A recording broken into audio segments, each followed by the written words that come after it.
So we've got 7 different winners in the first 9 races of the season. So in essence, we have almost half the playoff field at this point of the year. So guys, I'll just ask you, starting with you, Kyle, the driver, what drivers are you kind of maybe concerned about at this point in the season in terms of trying to get into the playoffs?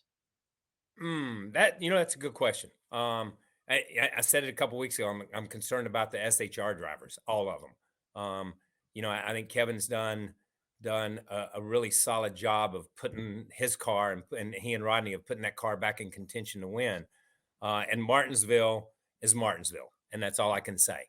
They run really good there, but if I look at the other racetracks, that they concern me a little bit. So, I've said it before. I keep waiting for Ryan Preece to step up. He stepped up and led a lot of laps, and then had a penalty and took themselves out.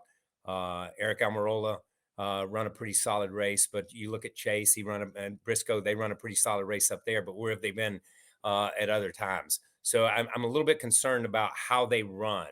And it almost goes, even though Joey Logano's won a race, I'm almost concerned about some of the Penske cars too, about the Fords just in general. That I think all of those guys, they're just close, but no cigar right now.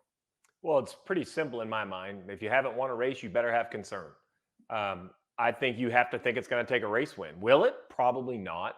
But you better think about it, right? So we see 7 names in yellow. Chastain, Harvick, Truex, Hamlin, and Blaney have to feel okay about their points.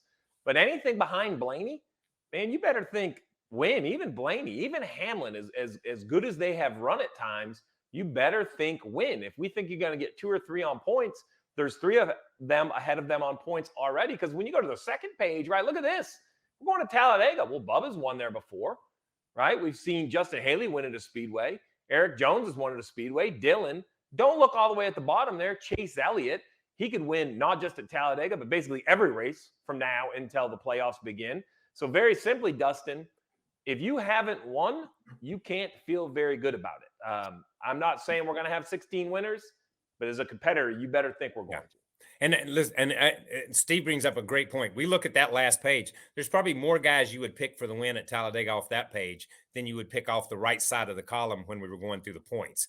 And because those guys have Eric Jones was leading coming out of turn 4, one of the last times we were there. So, and I agree with Steve. I think as we look at those 16, and you say there's 7 of them that have already won.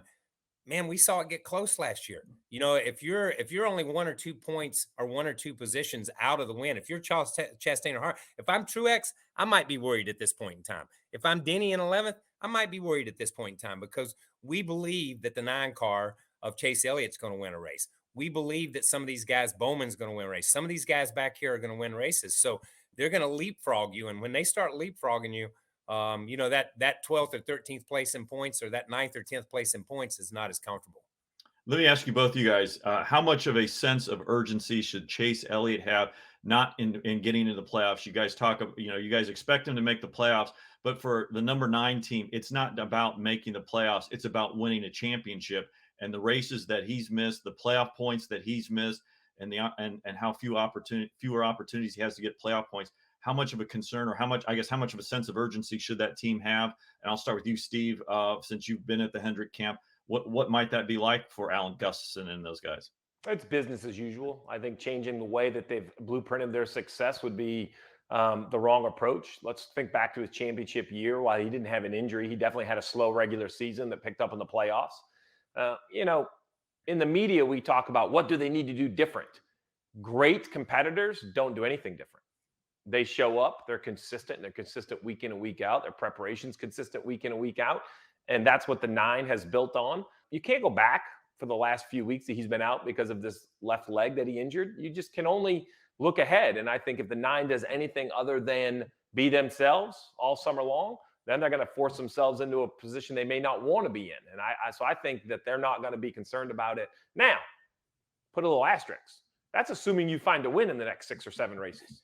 Now, if you get 4 or 5 left to the playoffs, then you might start seeing a little bit more aggressive pit strategy, a little bit more aggressive other things. But KP, in my mind, the worst thing they could do is try to be anything but themselves. Yeah, they got to continue to be themselves. And you said great teams don't change what they do, but great teams do go to another level. And there's going to come a time, if he doesn't win a race early on, that they're going to have to go ahead and go to that second level to get that win in. I'd love to see him go to Talladega and win the race, and then just spend the rest of the season getting nothing but stage points and give all the wins away and just get stage points and catch back up and go into the playoffs with the most stage points. Just a totally different strategy. But I do agree with Steve. You can't ask a team. I think we on the outside, fans on the outside, want to say, what you going to do now? How are you going to change it? How are you going to fix it? How are you going to do this or that? I don't believe great teams look that way. They just look internally and say, what can we do better that we're already doing? What can we clean up that we're already doing?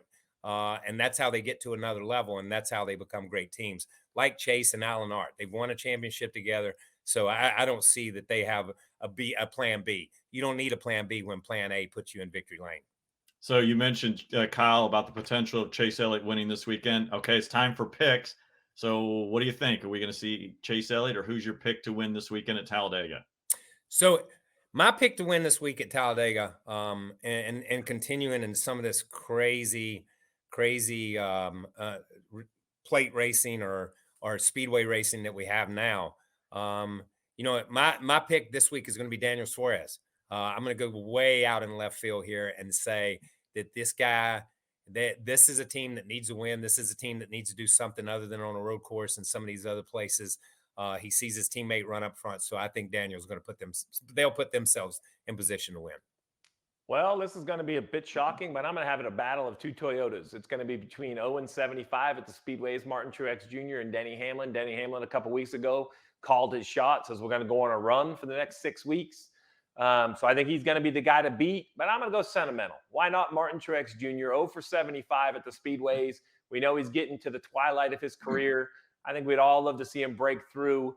He's in a long winless drought. Why not end it at Talladega? And that certainly would be a great story to see a Martin Truex Jr. win at Talladega. But I'll tell you what, I think a better story to see at Talladega, somebody who hasn't won, and a different type of pick. I'm going with Corey LaJoie to get his first Cup victory. We've seen what he can do at some of these speedway types of races. So I'm looking at seeing the number 7 in victory lane on Sunday at Talladega Superspeedway. Hi, I'm Parker Kligerman. For more access like this from Pit Road, be sure to click and subscribe to the Motorsports on NBC YouTube channel.